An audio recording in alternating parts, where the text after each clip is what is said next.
Ya, halo semuanya. Hari ini kita bakal mulai session Flutter ke-6. Oke, sebelumnya kita udah buat project di week 5. Itu buat project sebagai card ya, bikin card. Jadi ada items, terus kita bisa nambahin items ke card, dan dari card juga kita bisa hapus itemsnya. Oke, nah cuma kemarin itu kita datanya itu masih kita hardcode kan ya, masih manual. Nah, minggu ini kita bakal belajar gimana sih caranya kita interaksi itu dengan database gitu. Jadi kayak project beneran lah, project semua. Oke, jadi di project biasanya itu kita punya namanya backend.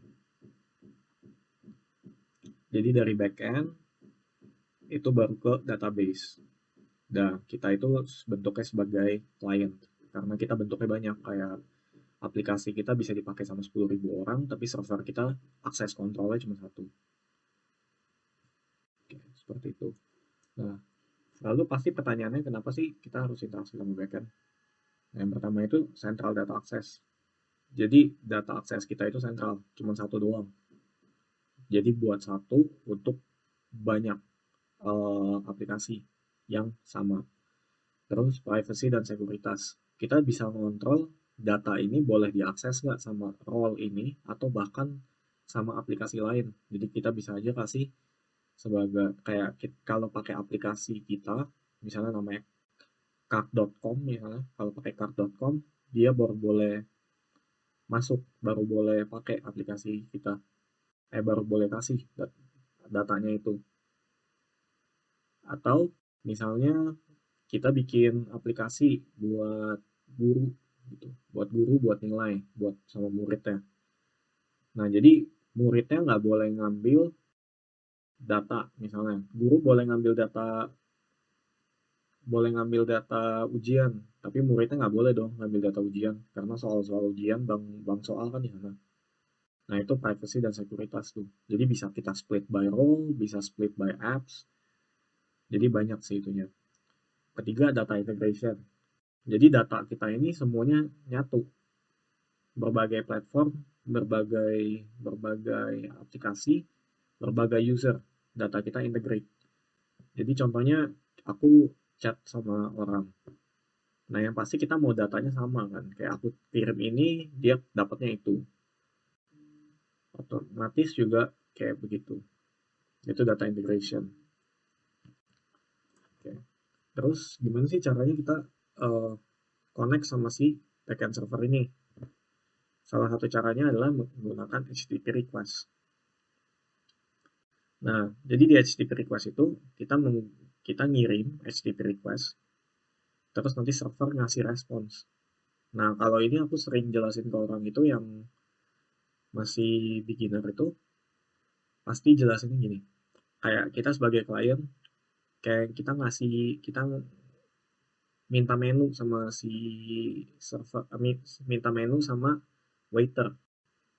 Mas, minta menu dong, gitu. Terus dikasih sama waiternya, waiter sebagai server ya, dikasih menunya di responsnya. Ini kok menunya, seperti itu. Nah, terus kita bisa minta lagi, Pak, aku pesen ini dong, es teh manis sama Indomie. Nah, itu sebagai request. Nah, nanti si server bakal ngembaliin Indomie sama si es teh manisnya ke kita, si klien.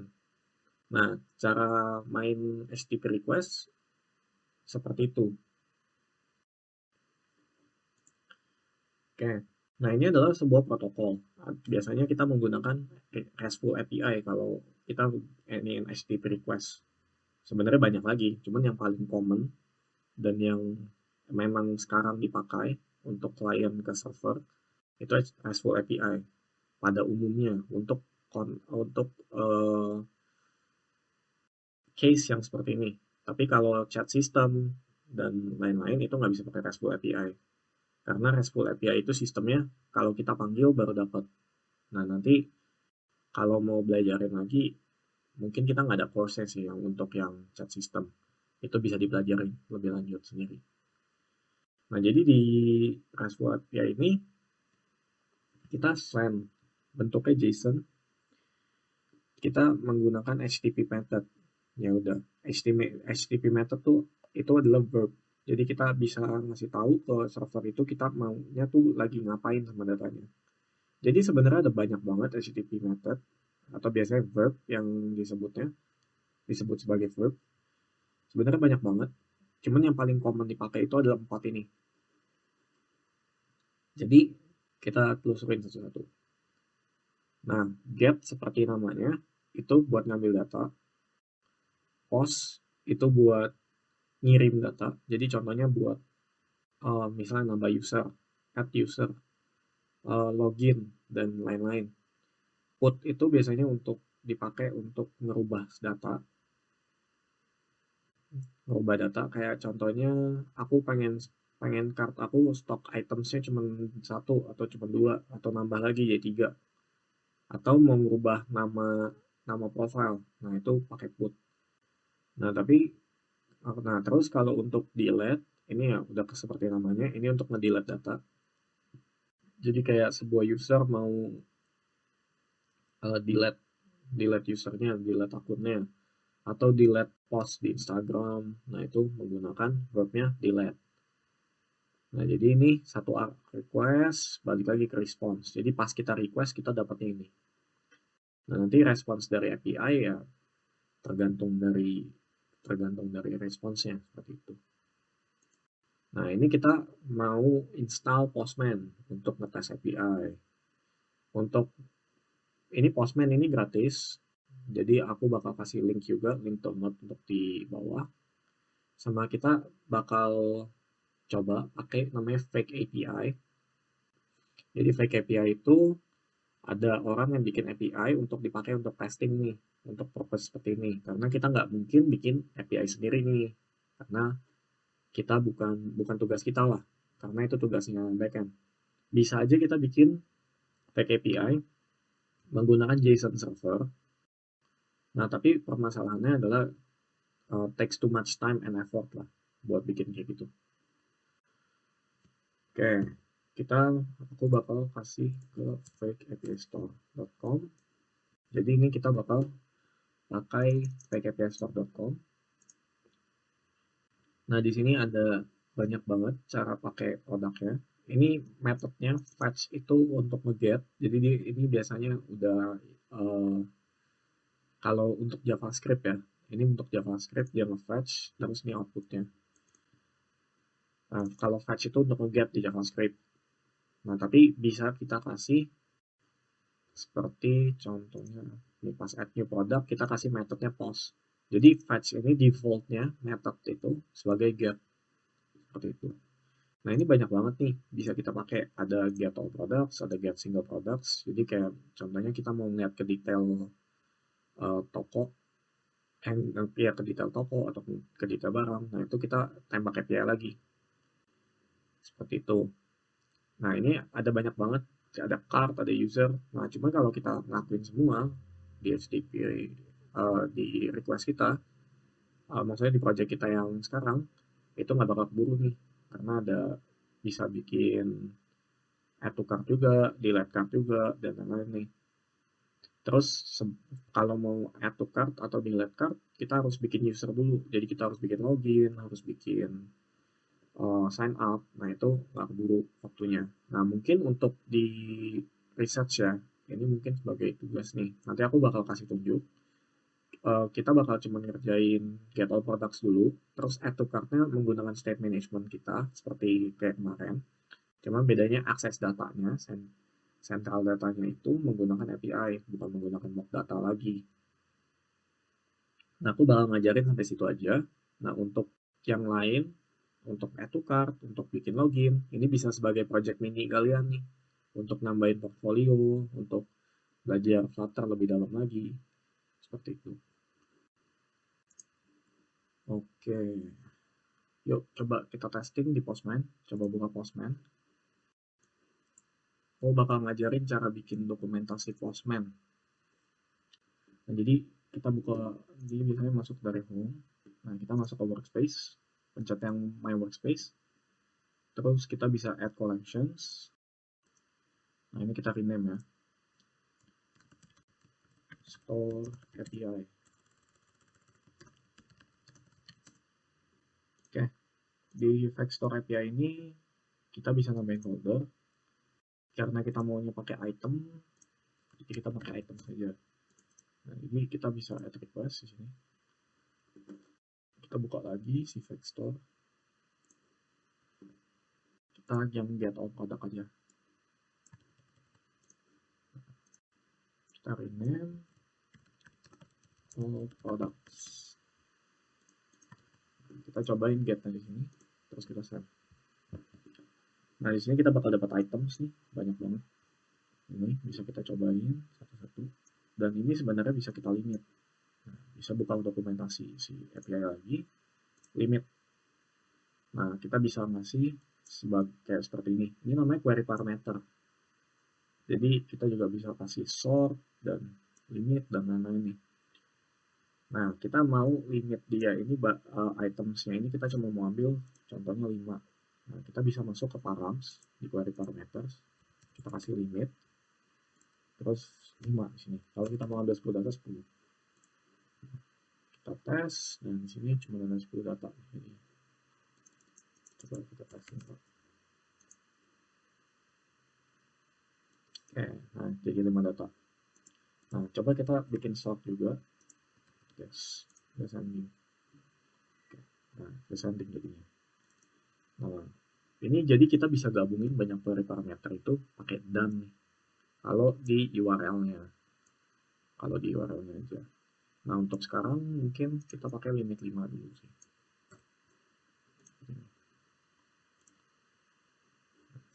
Atau untuk nanti research purpose, kita bikin jadi ascending. Oke, nah ini cara ngetes API. Jadi kita kenapa bikin folder seperti ini? Nah, ini untuk API kita lebih rapi. Jadi API kita nggak banyak. API kita nggak banyak banget sampai numpuk-numpuk, terus kita nggak tahu ini API kita apa. Nah, seperti yang mungkin yang harus dibiasain ya, itu adalah penamaan. Penamaan kita harus jelas. Kenapa? Karena kalau kita mau ngambil API-nya lagi, misalnya kita mau tes lagi API-nya, kita nggak bikin ulang. Gitu. Di programming ya semuanya seperti itu. Jadi gimana caranya biar usable, ya penamaan kita harus benar. Jangan kayak satu orang namain button, satu lagi namain tombol. Nah, nanti pas butuh button, ini bikin ulang, padahal udah ada gitu. Oke. Nah, kita ke project kita yang kemarin. Kita bakal lanjutin dari sini. Nah, untuk API kita bakal namanya pakai Dio. Package namanya Dio. Jadi command shift V, add or update dependencies kayak biasa. Terus tambahin si Dio. Nah, ini bakal tambah nih. Terus kita save. Nah, dia bakal pubget running. Kalau sampai nggak keluar, kita bisa sendiri command pubget. Apa ya? Pubs.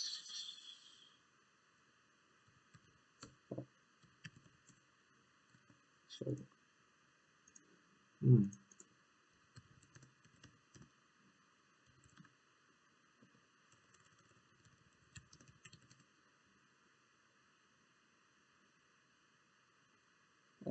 Dart pubget.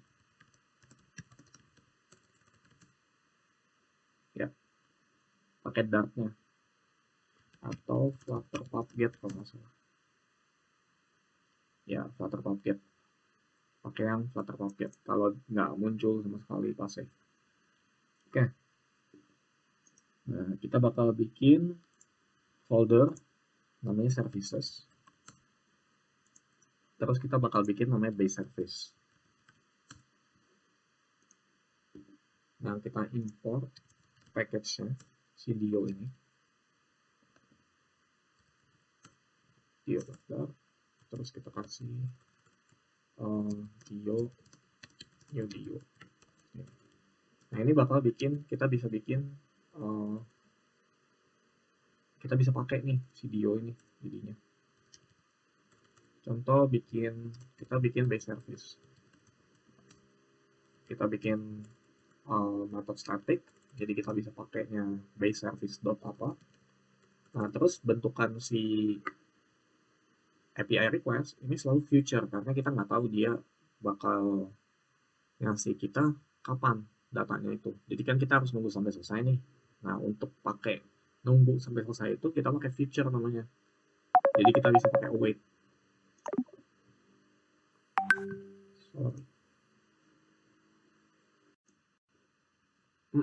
Sorry gangguannya teman-teman. Kita lanjutin lagi ya. Jadi kita mau bikin function untuk setiap verb itu, makanya kita namain base service. Jadi kita bakal semuanya pakai ke sini. Nah, kita bakal bikin salah satu function dulu. Itu bikin get dulu. Jadi kita bikin future di sini. Kita kasih dia tipe generic type dynamic. Terus kita bikin get. Nah, tipe future itu kita harus nungguin dia sampai selesai. Jadi kita nggak tahu dia bakal selesainya itu 1 detik, 5 detik, atau bahkan 10 detik, atau bahkan berapa milisecond. Nah, jadi yang kita bisa pakai kalau udah pakai ini future, yaitu pakai async di sini. Jadi get, biasanya kan kita bikin function begini. Nah, kali ini kita bikin function ada async-nya, biar ketahuan bahwa dia itu sebuah future function yang bisa di-await. Jadi kita bisa pakai await. Jadi biasanya kita bikin try catch error kayak gini. Tapi kalau kali ini nggak usah, kita bikin langsung aja. Jadi biasanya kita kasih dynamic response await dio.get. Ini terus kita return si response, atau kita boleh return langsung seperti ini. Oke. Nah, kenapa sih kita pakai base service seperti ini? Kenapa nggak boleh kita setiap kali mau panggil function terus kita new dio? Sebenarnya boleh aja, cuman ya problemnya adalah kita nggak bisa kasih options gitu. Nah, jadi kita bakal bikin options ini, base options, terus base options lagi. Nah, kita bisa bikin sini. Yang kita pertama mau ini base URL. Nah, kita bisa melihat di sini base URL kita itu ini. Nah, ini base URL namanya. Jadi URL yang sebagai base. Jadi kalau kita kasih di dio.get kayak gini, nah, dio.get products ini, nah dia bakal nanti totalnya jadi begini, products seperti ini. Nah, terus kita mau ngasih juga headers. Jadi kita ngasih tahu bahwa kita tuh ngasihnya application.json, headers.content type, application.json seperti ini.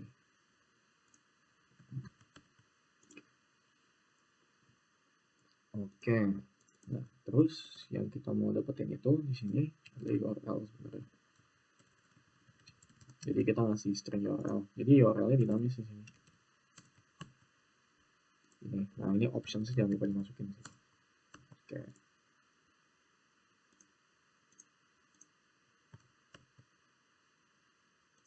Ini hapus. Oke. Oke, kita bakal bikin ini buat semua. Ada post, ada put, ada delete. Ini kita ganti post, delete.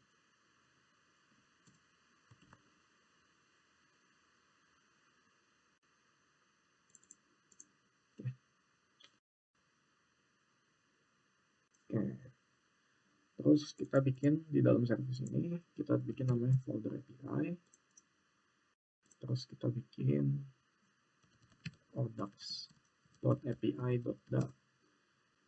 Nah, terus kita pakai barrel lagi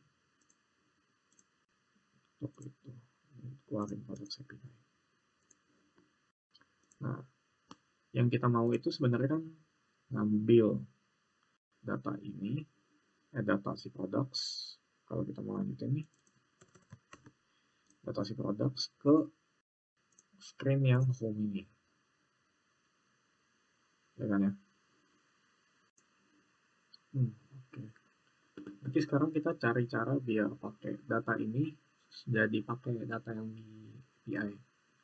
Nah, sebelum kelupaan, kayaknya ini ada salah nih. Soalnya Dio ini bakal keluarin returnnya itu sebagai response. Jadi di sini kita bisa ganti jadi response. Isinya dynamic. Nah, response itu isinya ada data dan lain-lain. Jadi kita bisa pakai di sini .data. Nah, terus yang perlu dijelasin adalah di Flutter ini menggunakan class, bukan menggunakan JSON. Tapi di HTTP keluarinnya JSON. Jadi gimana sih caranya kita keluarin adapter sebagai JSON? Nah, ini sebenarnya cara yang ini valid nih. Kalau kita pakai mungkin bisa juga. Nah, mungkin kita terapin dulu. Kita coba bahwa apakah dia bisa atau enggak ya. Jadi di home screen, balik ke home screen, kita hapus yang item sini. Terus yang row ini kita komen dulu. Kita komen. Terus kita pakai namanya feature builder.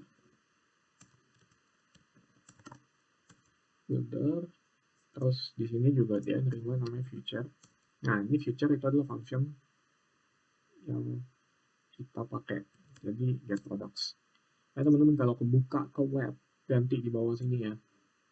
Habis itu nyalain lagi. Oke. Mungkin ada yang itu. Oke. Buat konteks, kita ke konteks, terus dia nerima parameter kedua itu async snapshot namanya. Async snapshot kita maunya list items kan, terus snapshot. Nah, dia bakal keluarin. Kita bisa pakai si snapshot ini. Jadi kita bisa return snapshot ini keluaran dari si get products, tapi lebih banyak lagi. Kayak snapshots itu ada connections dan lain-lain. Jadi kita bisa connections.data pakai no safety map.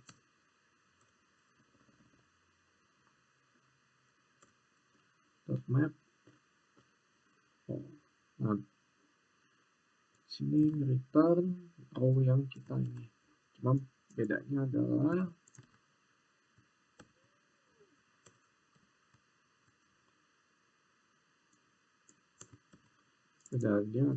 childrennya kita pakai snapshot.data. Oke, kita set row isn't a widget.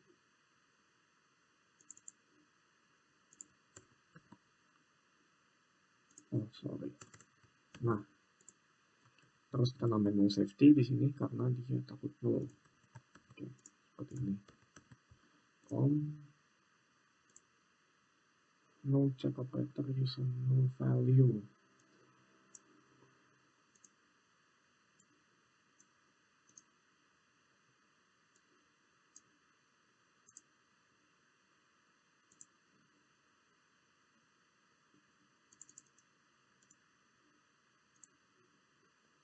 Coba kita cek ke get products, kita bisa pakai ini ya, print response, terus kita di sini response.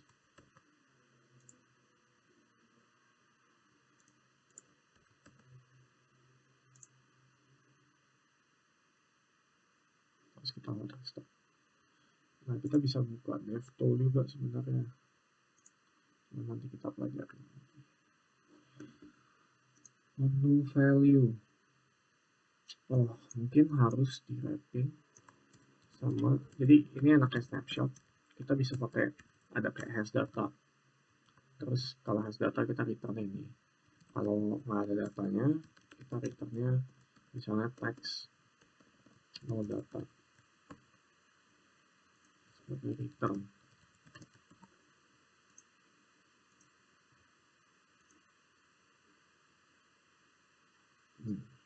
Nah, kita bakal kena nih, list dynamic is not a subtype of list item.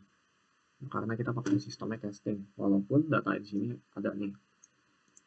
Nah, makanya kita harus bikin di sini, kita bikin namanya factory.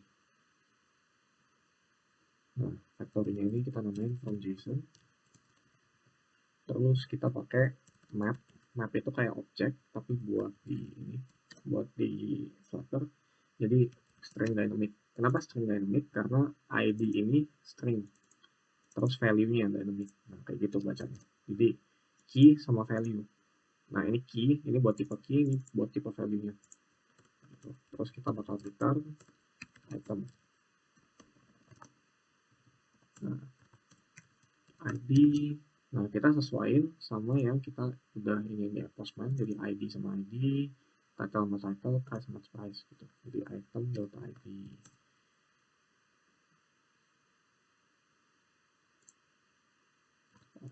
Item.json. Nah, kayak gitu. Sorry. Oke. Terus ini json.id, title, json.title, price.json. Price. Cuman price ini kalau kita lihat dia itu bentukannya double nih, padahal kita makanya string integer. Jadi yang kita bisa lakuin adalah kita rubah ke double dulu karena dia bentukannya biasa dari itu yang bacanya string. Jadi double.parse, terus kita pakai toInt, terus image, image.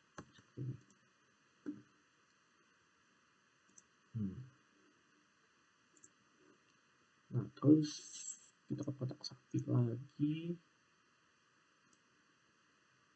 Di sini kita jadinya pakai returnnya list item, terus kita pakai from, terus kita bisa pakai response.map, yaitu kita namain ini model dimana kita nge-return item dot from JSON. Oh, ya ada yang salah. Oh, ini from JSON.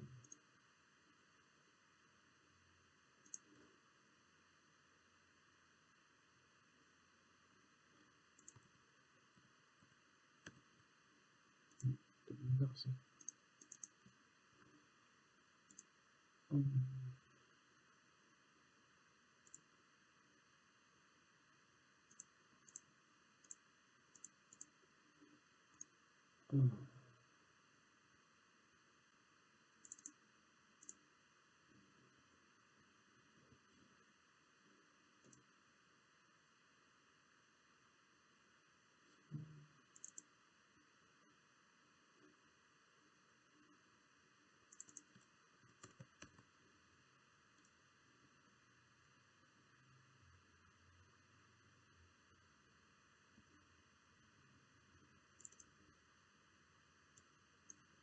Kayaknya harus kita jadi editor baru ya.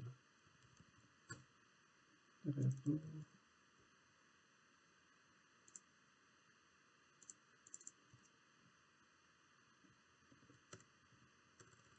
response.map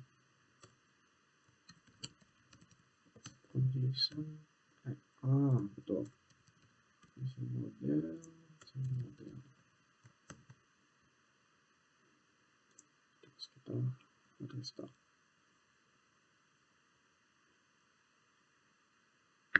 It's not a subtype. Type string.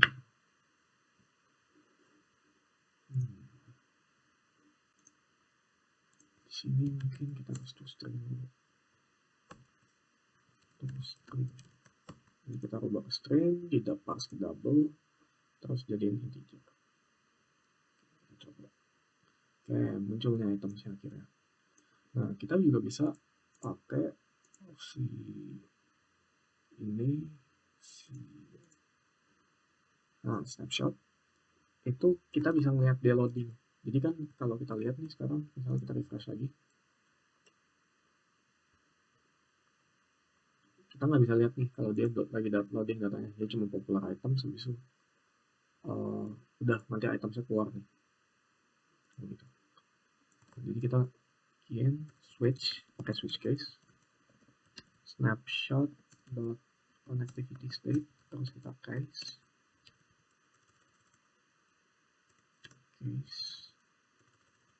kalau dia snapshot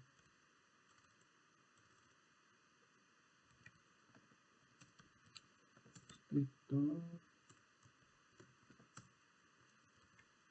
connectivity state. Sorry, kita cari dulu.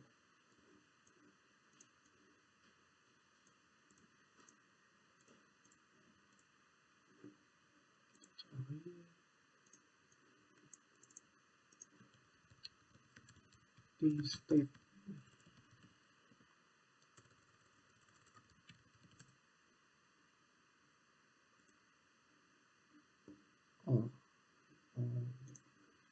ini namanya connectivity state waiting. Nah, kita bisa return di sini activity. Di sini kita bisa taruh text loading. Terus kalau case-nya dan nah, kita pakai return ini.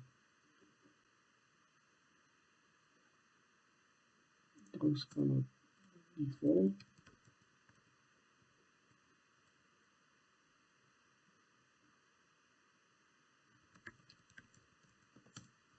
kita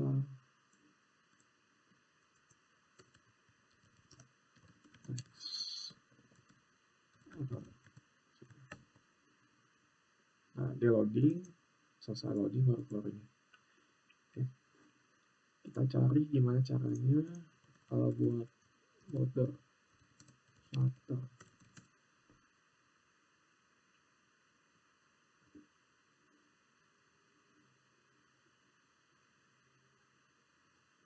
Spinner namanya. Spinner.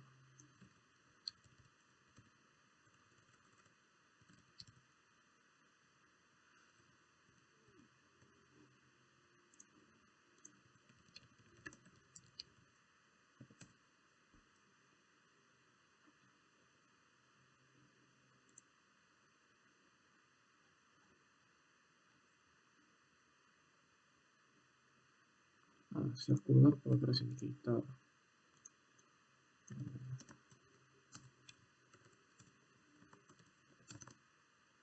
Kita bisa kasih background color juga dan lain-lain, cuman nggak usah. Ini kita bisa nambahin nih, ada loading di sini. Nah, ini juga functionality kita juga tetap pakai sih. Nah, tetap go to cart, remove to cart, hilang.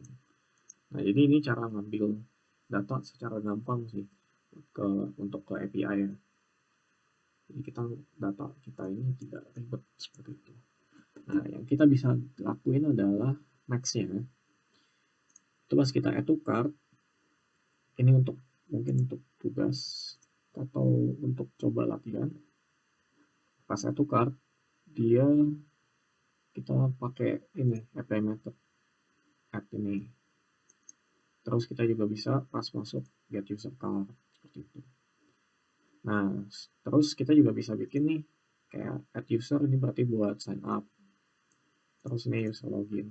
Nah, ini sebelum add new card, dia harus masukin user ID nih. User ID berarti yang didapetin dari user login. Nah, user loginnya harus kita save. Gimana caranya? Nah, ini bisa semuanya pakai state management. Kalau mau coba, bisa, cuman aku nggak bakal ngelakuin tutorialnya kali ini untuk ngelakuin ini karena bisa lama banget buat ngelakuin ini semua. Oke, mungkin sekian sih tutorial HTTP request kita kali ini. Nah, ini ada absensi, silakan di scan, habis itu diisi ya kuisnya ya. Nah, setelah itu sekian, terima kasih. Ini week 6 selesai. Masih.